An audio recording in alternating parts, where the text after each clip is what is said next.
Hey guys, welcome back. This is your host Phil from underKG.com, and today we're going to take a look on the Huawei P20 Pro with the good reflection. It looks really nice. Let's start with the design. On the front facade, you have a notch, the display, and the fingerprint reader. On the back is a highly reflective glass with the two-tone color gradation from the blue to purple, and somewhere in between it looks really nice, and triple cameras right there. Dual and another one separated, and under that is the Leica logo, in which they've been working together with for quite a while now. The thing about the P20 Pro is that it looks very nice while you know that they copied the iPhone X. I'm not saying that Apple has invented everything, but come on. This dual camera design, the notch, and pretty much every design aspect of this device is borrowed or copied off directly from the iPhone X. And even worse, it's a bit of a guilty pleasure because the device itself is built very well. It feels really good in the hand. It feels really solid, and the colors are amazing, especially this twilight color, so they call it. So you know that it's a copycat, but a very good looking copycat. And by the way, this is IP67 water and dust resistance, so you can use it under rain. Just try not to dunk in the water. Display-wise, it's got a tall OLED panel in Full HD Plus resolution. It's got great screen uniformity and abundance of color options, including the natural tone that resembles that of the True Tone feature of the Apple devices. So it analyzes the lighting around you and tries to adjust the white balance to match the tone of the surroundings. And of course, there's the color mode between normal and vivid, color temperature, default, warm, cold, or any point on the screen that you want. It does have a panel layout which is not perfect for reading text, so it could annoy some. I personally didn't care that much. And just like any other modern smartphone, it does have always on display that displays time, date, and the battery percentage. That's it. There is no third-party notification available on the always on screen. Before we get to the performance part, there are a number of ways to unlock your phone. First is the face recognition, and it works very well even under darkness, and there is no way denying that it looks similar to that of the iPhone X. And aside from that, fingerprint reader position is really good, so I didn't have to bother using the face unlock anyway. Aside from the nitpick, the chipset under the hood is in-house built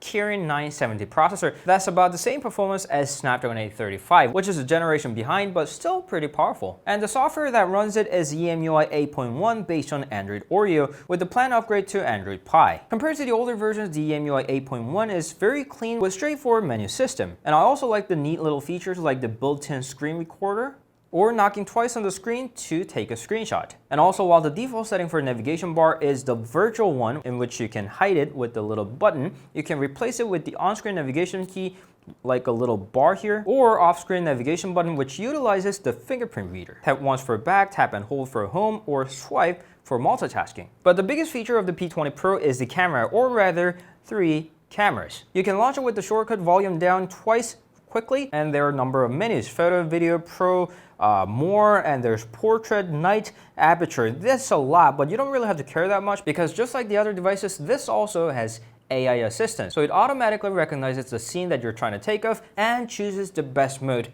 for you. You can take up to 40 megapixels of photo, but if you want to limit that to 10 megapixels, you can use 3x optical zoom or 5x hybrid zoom. And the photos simply look great in any of the shooting condition, whether it be broad daylight, under low lighting condition, food, cat, whatever you want to take. It's easy as pressing a shutter and the results are amazing, aside from some exceptions where they sharpen the photo too much. The portrait mode is also really good with the artificial bokeh. This also looks very good with the face beauty mode and everything, but the edge recognition could have been better. Xiaomi does a slightly better job at this. The front-facing camera is also very good with high resolution, and there also is a portrait mode with artistic bokeh, which is done with the software. Again, the edge sensing isn't perfect. Xiaomi does a slightly better job at this. But overall, I love the photos taken with this phone. Next up is the audio, and as a flagship, it also is missing the 3.5mm headphone jack. The output itself is very good with Dolby Atmos surround effects. You can choose between smart, movie, and music. And for the speakers, it's got the stereo speaker, one on the bottom and one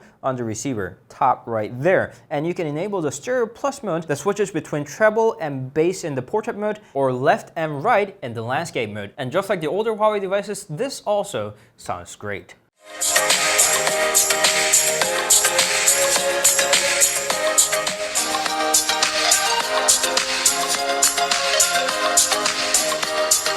But what good is all these features if it doesn't last long? It's got 4,000 milliamps of battery built inside, and it lasts around 6.5 hours to 7 hours of screen on time, which isn't spectacular in 2018 standards, but very good nevertheless. Keep in mind that I'm always on the LTE network, surf the web all the time, so most of you would get even longer screen on time than I did. Charging is done through the USB-C port on the bottom. Sorry, no wireless charging here. And it supports proprietary fast charging that can fill up to 58% within half an hour. But unfortunately, the phone is pretty picky on the charger, so while the bundle charger can go that fast, the third-party chargers like the Quick Charge 1 or the older Huawei supercharged chargers doesn't top up the phone that quickly. So that was all the things that you had to know about the P20 Pro. And here we go with the conclusion. The P20 Pro is a very good phone. I love it. I love how it feels in the hand. I love the photos, display, audio quality, the battery life, everything. I just love this phone. Aside from the way it looks. Yes, it's a beauty. It's reflective, the colors are very nice, the finishes are gorgeous, but it just looks like an iPhone X copycat so badly. And this is an expensive phone. In most of the regions, this is going to cost as much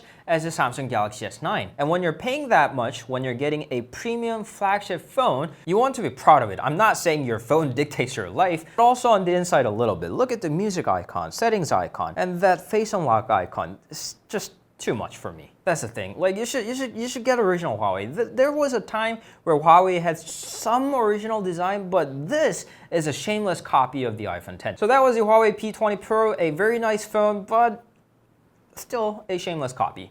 If you have any questions, please leave them down in the comments. You can always meet us on Instagram, Facebook, Twitter, and Google+. We'll see you guys later. Ciao.